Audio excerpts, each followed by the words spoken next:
We are at Centonove in Kew today. I think this is the best Italian restaurant in Melbourne.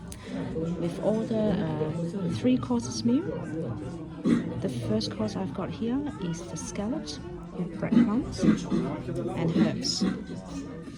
Over here I've got the deep-fried calamari with zucchini. Got a little too excited when I see this. This is our main course, the Spanish crabs beccattini. You can see big pieces of crab there. Would you like some coffee organised with your dessert? It is very nice. This is a pork with zucchini on the side, so we've cut it in half already. It's looking really nice. Our third course has arrived. This is the chocolate fondant, and this is the panna cotta. Looking really good. We're very happy with our meal so far. Always the food is delicious here, fresh seafood.